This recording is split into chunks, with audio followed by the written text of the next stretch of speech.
Cualquier arquitectura que veo o que me interesa o que yo tengo que hacer, parto de un contexto, que es otra manera de referirse a un marco de referencia. Krieger lo utiliza mucho, los contextos, ¿no? Entonces, yo digo, pues son básicamente al principio nomás tomaba en cuenta dos contextos, pero ahora también tomo en cuenta un tercer contexto.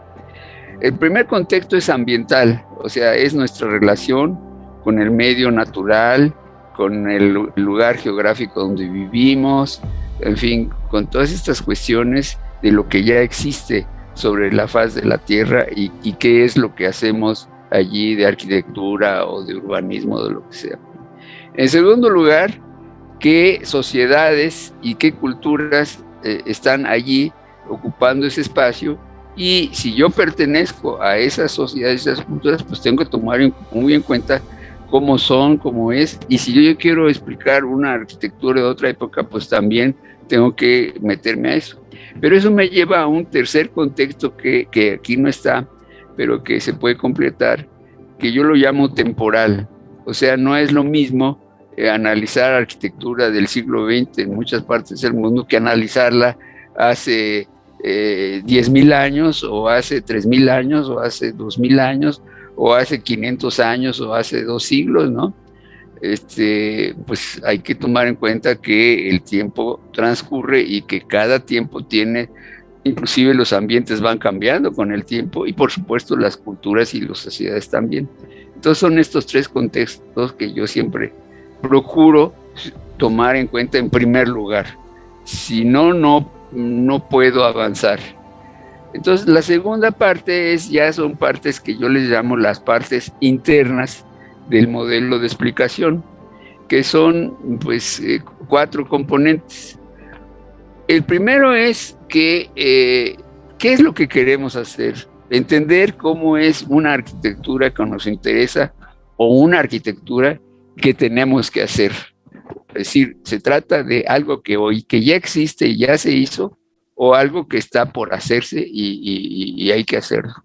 Entonces, pues una vez que partí de estos contextos, que hay que tomarlos muy en cuenta, digo, bueno, está bien, si hay una arquitectura, si hay un espacio construido, quiere decir que eso respondió a ciertos requerimientos que le fueron planteados para hacerlo.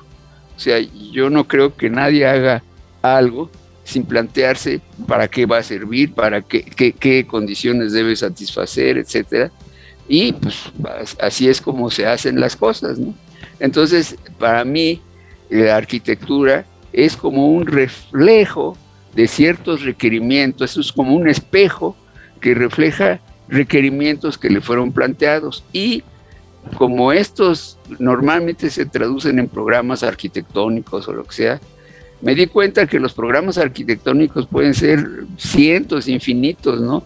Basta con ver un reglamento de uso del suelo para ver que ahí hay como, no sé, como, si vemos hoy un detalle, hay cientos de usos autorizados y entonces cada uno tiene sus peculiaridades.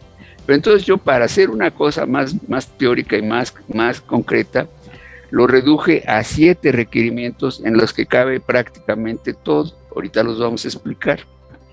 Esa es la primera parte. Hay que explicar a qué requerimientos responde la arquitectura.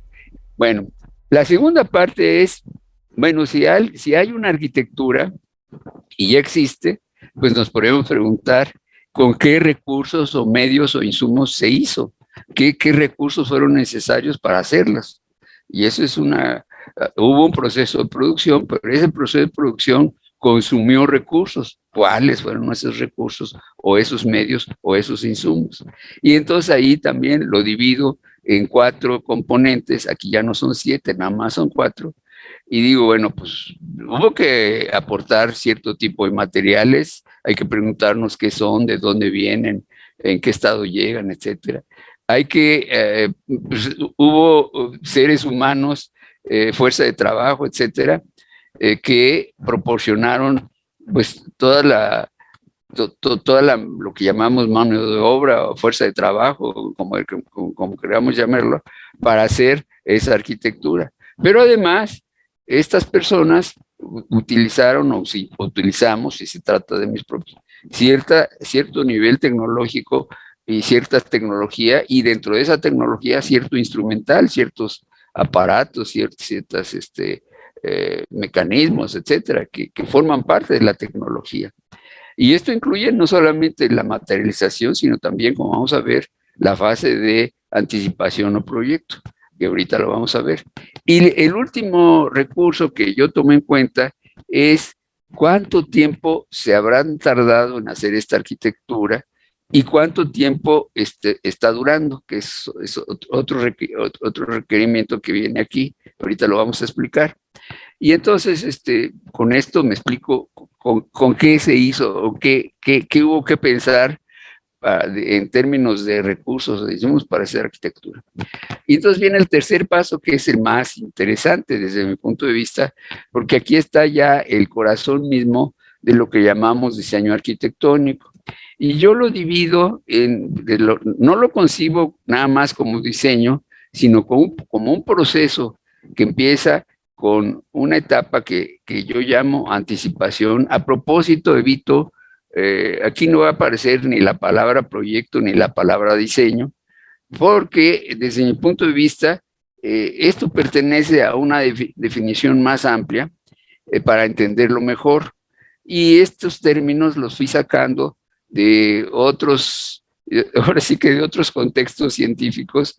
Por ejemplo, anticipación es un término que usa mucho varios autores como Jean Piaget y otros biólogos, etcétera, también, que dicen, bueno, pues lo que hacemos, lo que hacen los seres humanos, a veces se están anticipando a lo que todavía no sucede, pero ya están pensando cómo le van a hacer, y eso se llama anticipación.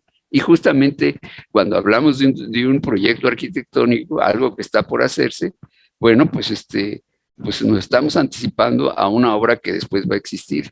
Pero eso a su vez lo divido en dos etapas.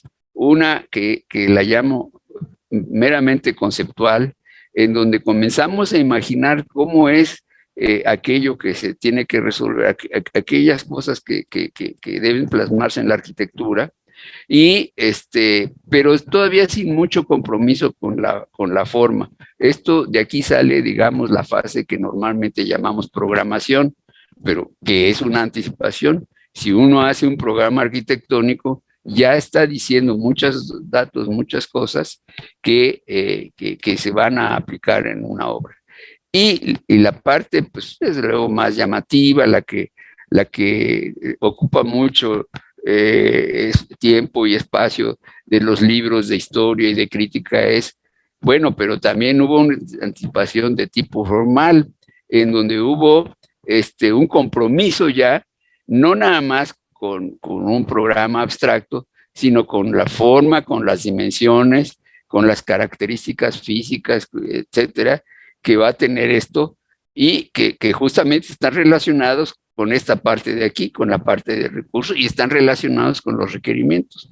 O sea, este tercer paso ya está absorbiendo, digamos, lo que se quedó claro de los otros dos pasos, y entonces aquí ya se está manejando para anticipar lo que va a hacer en la arquitectura. Y esto a su vez, aquí sí, es la única parte del modelo que yo utilizo en donde reconozco y no tengo ningún empacho en manifestarlo así, que alguna vez leí un libro de Geoffrey Broadbent sobre diseño arquitectónico, y él también habla no sé si utiliza la palabra anticipación, pero él también dice, bueno, ¿cómo se hace la arquitectura? ¿Con qué métodos tiene un arquitecto o un estudiante de arquitectura para proyectar un edificio? Y entonces habla de 4 métodos, que es, bueno, pues, o puede emplear un sistema geométrico para dar formas, y eso explica la mayoría de los espacios en los que nos movemos, que son espacios cuadrangulares, ortogonales, etcétera, o pueden ser espacios y formas de geometrías más complejas, redondos, curvos, cónicos, o de espacios de doble curvatura para las cubiertas, por ejemplo, ¿no? Pero son básicamente recursos geométricos que se utilizan para dar forma a lo que queremos dar.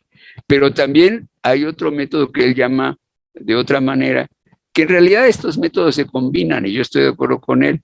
Dice, bueno, pero también puede ser un método icónico. ¿Qué quiere decir eso?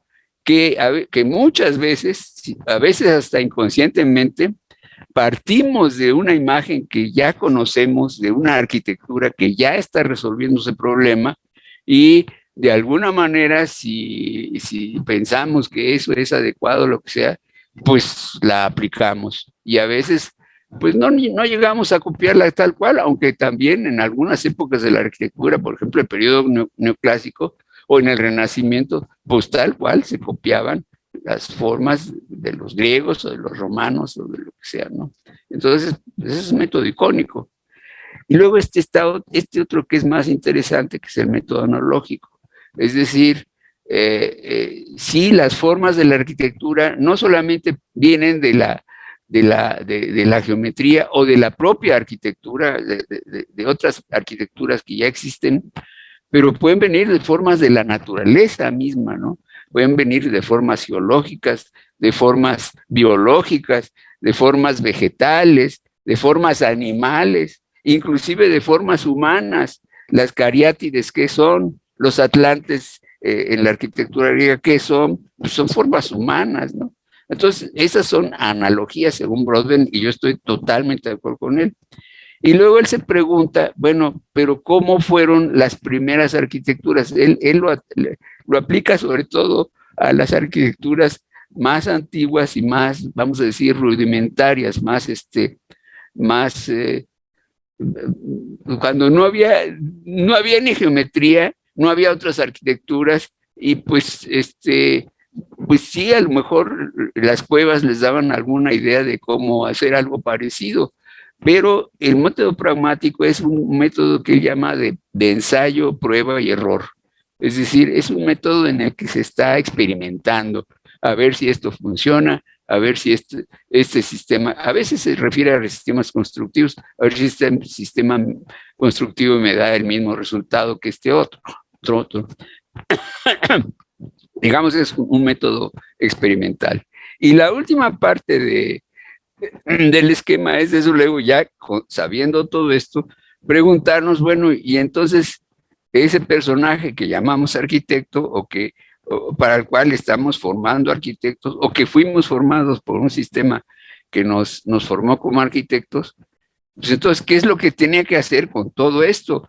Con el marco ambiental, con el marco sociocultural, con el marco temporal, con los requerimientos, con los recursos, con la anticipación.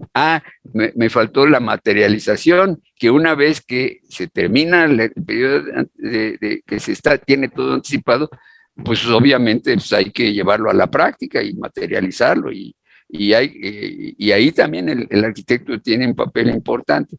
Y esa es la idea, es una reflexión final sobre qué responsabilidades y de qué forma interviene el arquitecto en todo esto, porque no es el único.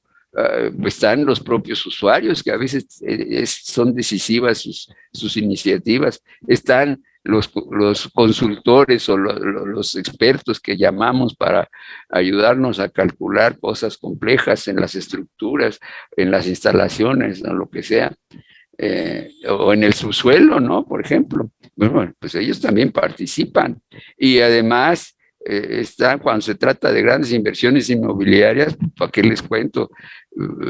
Estamos sometidos a presiones de grandes empresas de negocios y tenemos que ver también ellos qué dicen o qué quieren o cómo opinan de lo que estamos haciendo. Entonces, sí es todo un terreno muy amplio que se puede discutir aquí y aquí qué responsabilidad y con quién es la responsabilidad, ¿no? Con quién de todos estos personajes la responsabilidad que tiene el arquitecto y cuál es la suya propia, ¿no?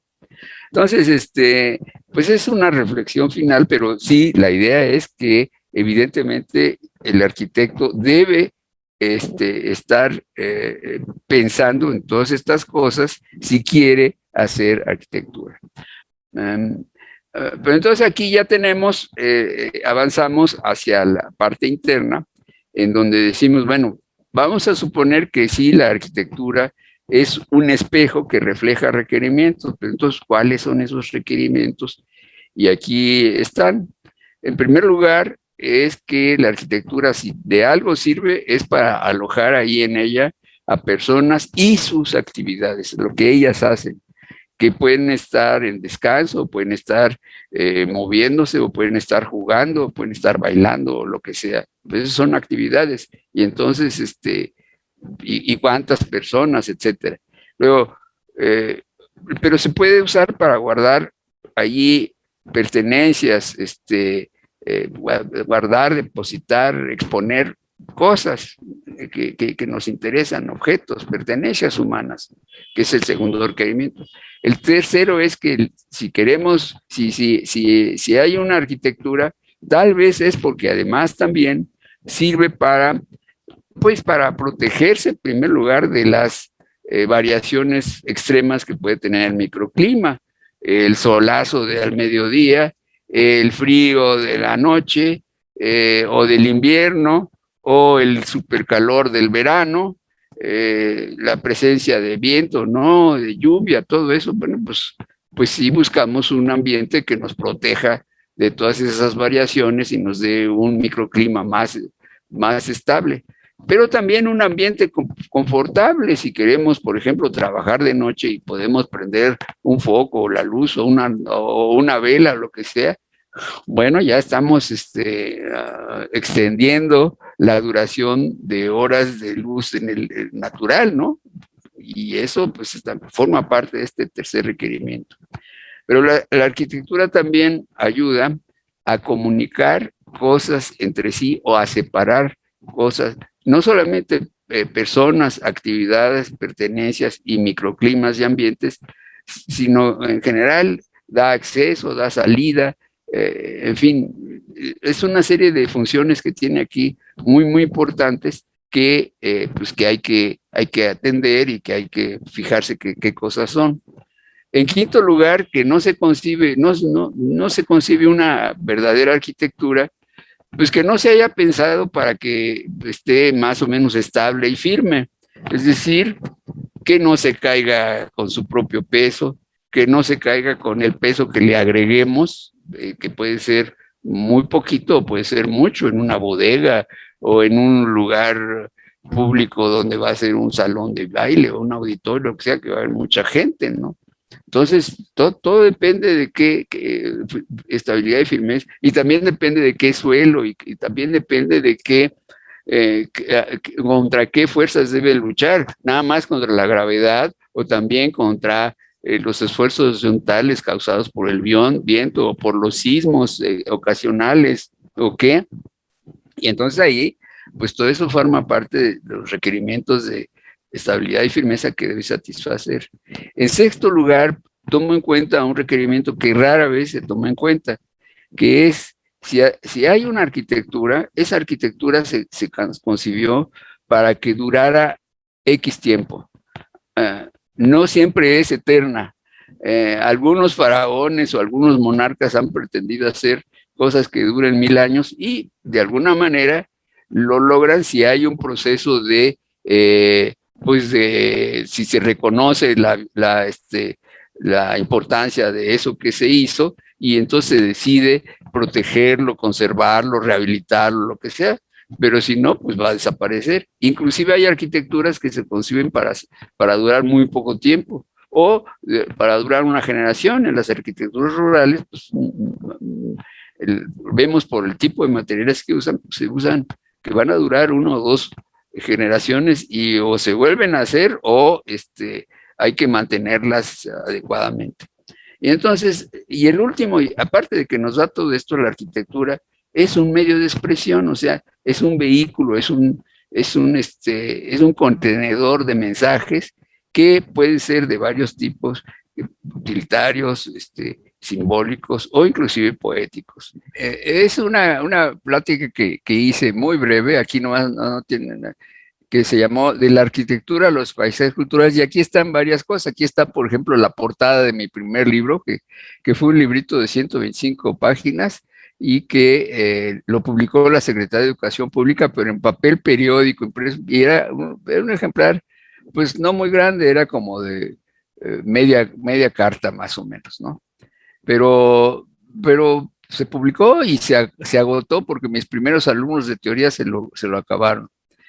Entonces aquí hay un resumen y luego aquí ya empiezo, bueno, empiezo desde mi gusto por el dibujo y por la pintura que tenía yo, no lo seguí, pero pues por eso explica por qué mi primera casa opté por seguir a Mondrian, pero después aquí pongo, por ejemplo, mis colaboraciones con Abraham Sabludowski. Este es un edificio que existe en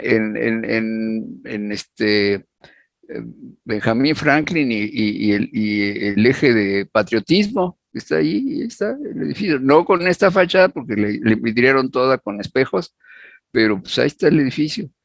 Este es uno de los primeros proyectos que desarrollé de la Mora, que ganamos un concurso. Estos son dibujos míos. Ganamos un concurso para la sucursal de la Cruz Roja en Monterrey, que Monterrey, ¿no? Que después no se hizo, o si se hizo, pues no se hizo con este proyecto. Aquí es mi tesis, que era una solución en parte. Esto explica un poco también mi gusto por el urbanismo, porque aquí ya aplicaba yo los principios que había aprendido con García Ramos.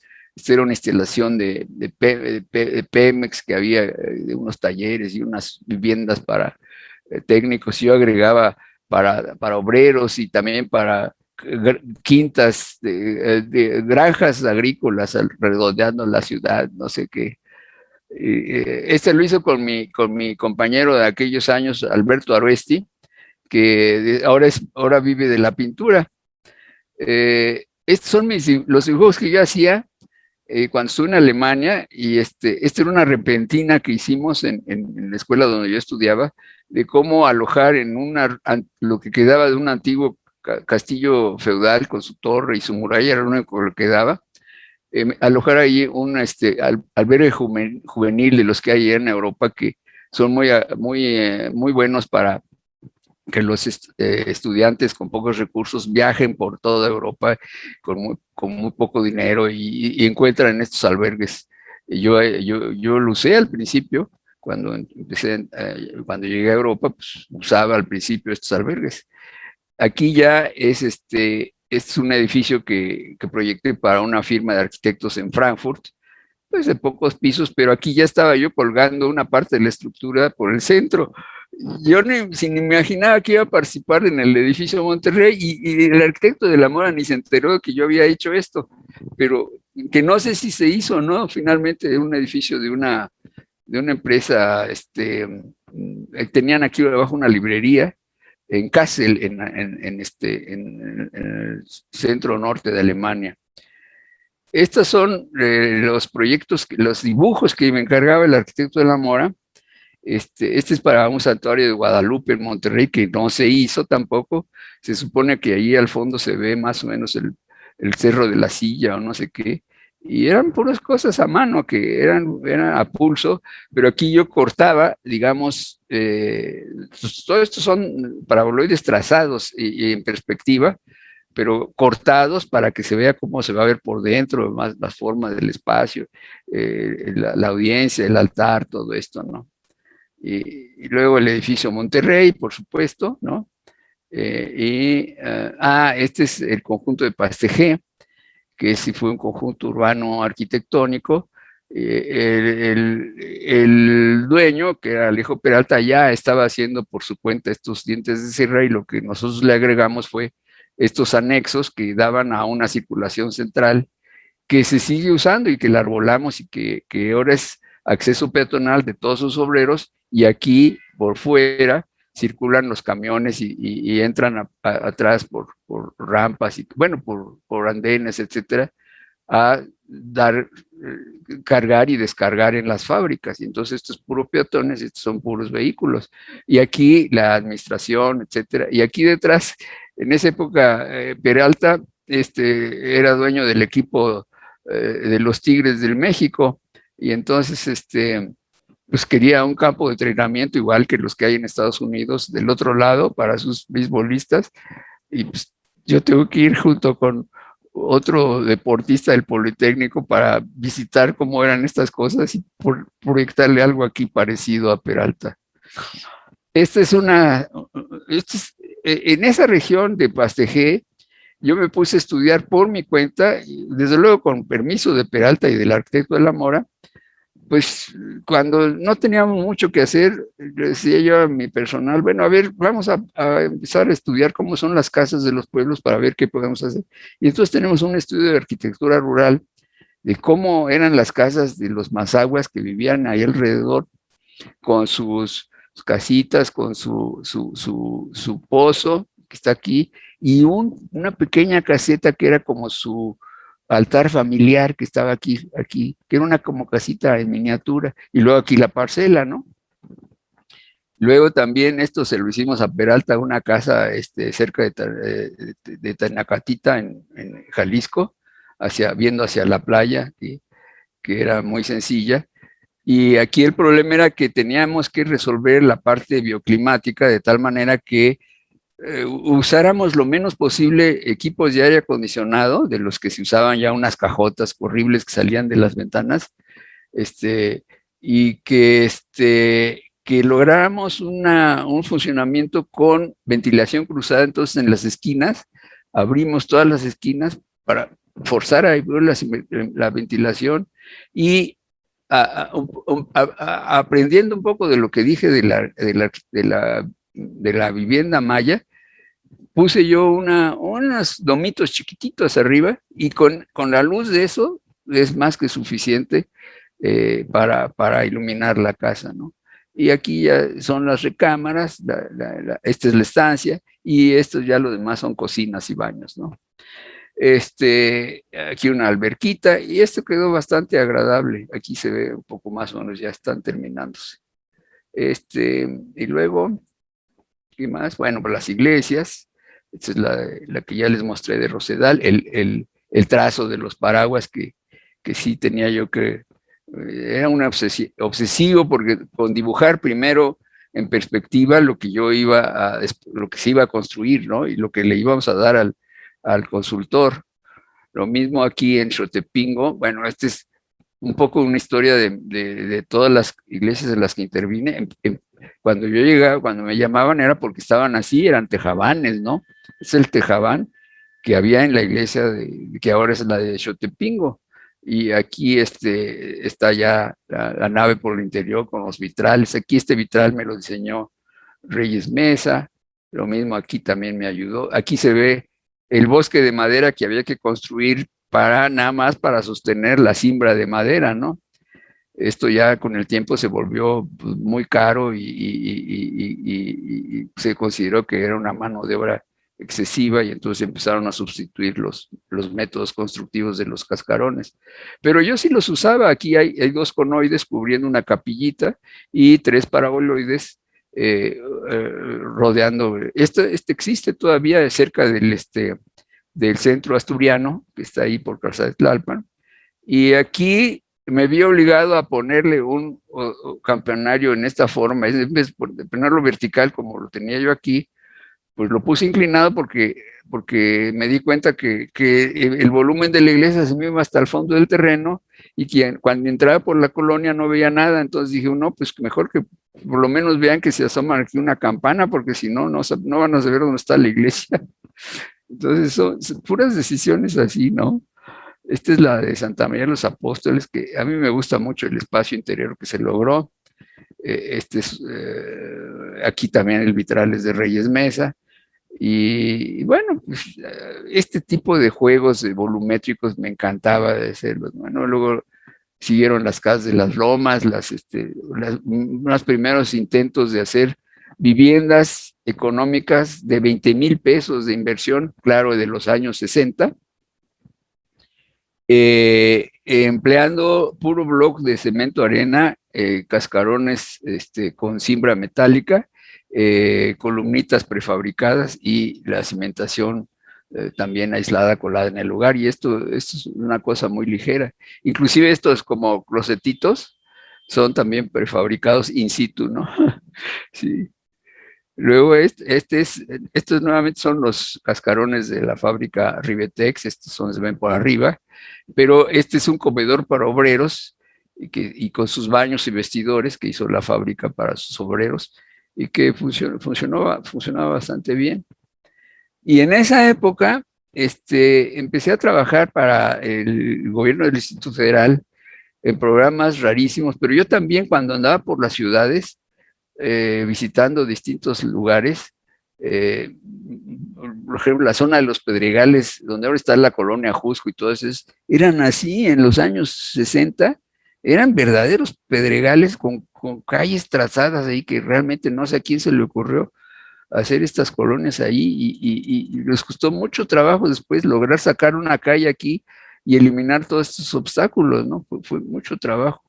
Luego esta es una casa de un habitante de un suburbio de Coatzacoalcos que están trabajando, él y su mujer que está aquí abajo, haciendo su casita con puros polines de madera de segunda y láminas usadas ya, y con eso están resolviendo su casa. Y luego otro lugar donde sí verdaderamente era impresionante, que nos llevaron, es un lugar que ahorita está la terminal de la Tapo de, de Poniente, la terminal Poniente del metro, era un suburbio verdaderamente con viviendas de este tipo. ¿Cómo será que le llamaban la marranera? Entonces, a todos estos los sacaron y les dieron una habitación en una colonia cercana, pero ya pues, me tocó ver también estas cosas de la ciudad que me parecían pues dramáticas luego también me tocó ayudar a otros, a Jorge Gleason especialmente, a editar su revista Arquitectos de México. Me acuerdo que uno de los números que nos quedó muy bonito fue el de Japón, porque ahí sacamos obras de Kenzo Tange dimos a conocer lo que se estaba haciendo en Japón en los años 60 aquí en México. Luego también, bueno, esta es una portada de mi otro librito que ya nomás queda, se ve muy percudida ya, porque eso es lo que queda en ruinas, pero ahí está, ahí guardo esta copiecita del libro. Y este es un proyecto muy interesante, el proyecto Cholula, que también está ahí en el archivo de arquitectura, en donde tenía yo que interactuar con arqueólogos, antropólogos, con historiadores, etcétera, viendo nomás lo que se podía hacer para conservar el centro de Cholula y sus barrios, que ahora ya es un enorme suburbio de la ciudad de Puebla. Desgraciadamente no, el INA no quiso echarse ese problema a cuestas y nomás se dedicó a la pura pirámide y a algunas cosas en el centro. Bueno, estos son el proyecto de conjunto del Centro de Convenciones, que fue también pues realmente es una de las obras más grandes en las que he intervenido y que también me dejaron muy satisfecho, pero aquí, por ejemplo, está el vestíbulo del Centro de Convenciones, pero aquí al año siguiente, en 74, también con Enrique García Fometti y Jaime Clares, con los que hice este proyecto, hice este otro que ese me gustó mucho, que era un centro de desarrollo de la comunidad en una de las colonias más pobres de Acapulco, se llama La Laja, que está en la parte alta del anfiteatro de Acapulco, y era una cosa de servicio social, porque aquí había talleres de capacitación, había un comedor comunitario, había lavanderías con máquinas que nomás se les echaba una moneda para que funcionaran, para que las señoras pudieran lavar ahí su ropa, había una tienda con azúcar, etcétera, había una guardería infantil, eso me gustó. Y eso sigue funcionando, por cierto. Nomás que ahora está lleno de árboles, lleno de vegetación. Este es otro proyecto interesante que me tocó participar junto con Miguel Mesmacher y con Mario Pani y el doctor Rosenblut, que eran los asesores principales de un plan para la reconstrucción y desarrollo de Managua después de un temblor que destruyó toda la parte central de esa ciudad y que todavía partes siguen destruidas a estas alturas. Yo he ido después, ya muchos años después, y todavía no han acabado de reconstruir todo, pero nosotros veíamos esto, una parte del centro histórico, y otra parte, cómo podía crecer la ciudad hacia los lugares más convenientes y con una espina de servicios aquí y unidades autónomas hasta cierto. Y esto se explica porque hay una estructura de grietas, de fallas, que es donde más destrucciones hubo, y entonces ahí pues no había que construir nada. Esas fueron recomendaciones de los expertos en sismología, que no se construyera nada sobre esas fallas y que, pues, que lo demás se podía levantar. Está mi intervención en la Plaza Mayor de Veracruz, que todo esto era estacionamiento de automóviles alrededor de la plaza, y nosotros logramos hacer un espacio peatonal integral con los portales, con muy agradable realmente, y pues sin cambiar el trazo del parque, le agregamos aquí una plataforma, una fuente plataforma que funcionaba bastante bien. Este es mi experimento de las truchas, en el que ya les expliqué.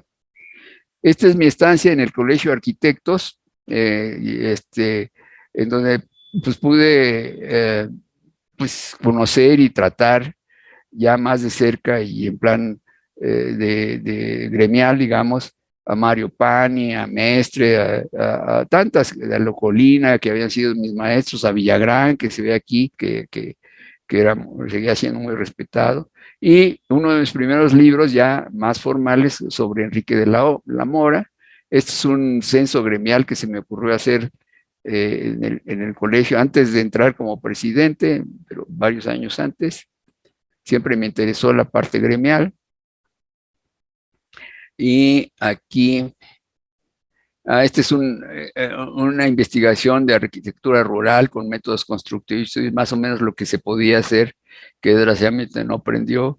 Este sí fue un proyecto que me llamaron Enrique Ortiz y Roberto Evenschutz para una colonia que se llama El Molino, en donde todo lo que se hizo fue el resultado de cooperativas de vivienda muy organizados, a los que yo tenía que respetar más o menos cómo querían ellos repartir sus supermanzanas que yo les había destinado para que esto funcionara con unos equipamientos centrales y una avenida que era el trazo de un eje vial que después no se hizo, y entonces esto desgraciadamente echó a perder mucho del trazo del proyecto, pero bueno, pues así pasan las cosas en esta ciudad.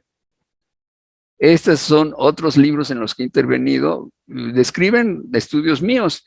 Este describe un estudio de patrimonio que queda en las ciudades de San Miguel de Allende, Dolores Hidalgo y Atotonilco, y lo que guardan las iglesias. Es un estudio sobre sus templos. Este es sobre los 29 templos del centro histórico de Oaxaca.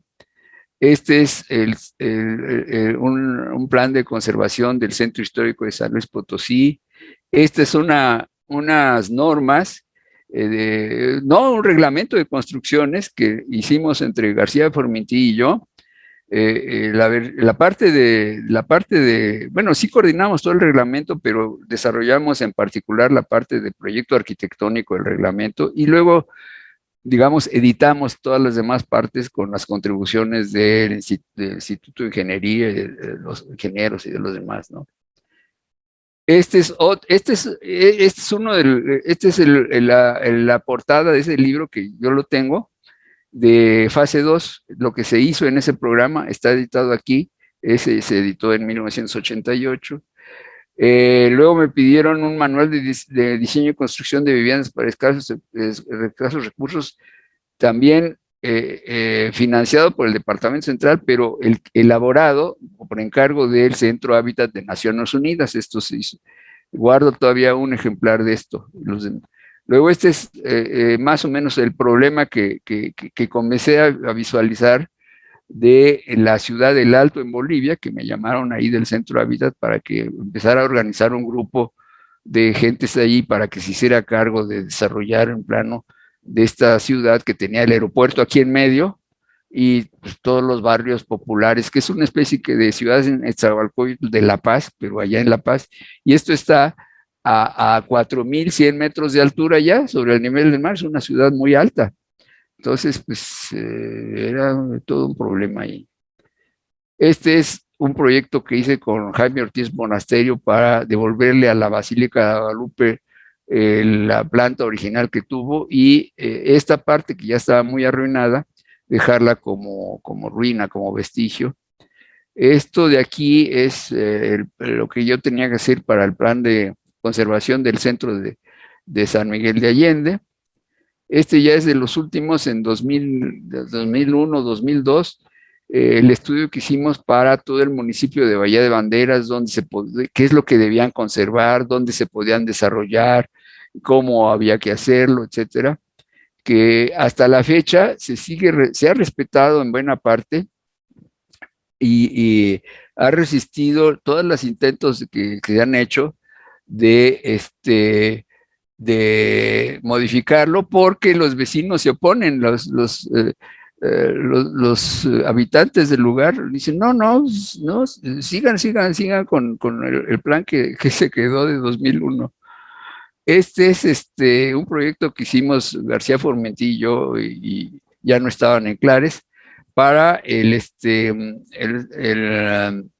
un centro de convenciones, bueno, para el Hospicio Cabañas. Y esta era la parte que iba a ser centro de convenciones, que nomás quedaba aquí en una parte, y los demás eran salas de exposiciones de museos que sí lo son proyectos de adaptación. Y aquí mi tesis de doctorado. Aquí está otros estudios en los que intervine para la Catedral de México, para ver cómo se podía mejorar, hicimos un diagnóstico de todos sus espacios, etcétera. Luego también intervenimos en la Catedral de Oaxaca, también con un estudio de ese tipo para sitios y monumentos. Este es uno de los libros que publicamos sobre Xochimilco. Esta era la cédula básica de investigación que empleamos, este era nuestro códice, ahí era esta cédula, porque teníamos que llenarla chinampa por chinampa para ver qué se conservaba de allí, y ya con eso sacábamos un resultado, no nada más de la zona de las chinampas de Xochimilco, sino de las 5 zonas chinamperas, que son San Gregorio de Tlapulco, donde comenzamos, Xochimilco, San Luis Tlaxaltemalco, Tláhuac y Mixquic, que está hasta acá, y luego toda la zona de patrimonio mundial, como qué se conservaba y qué no.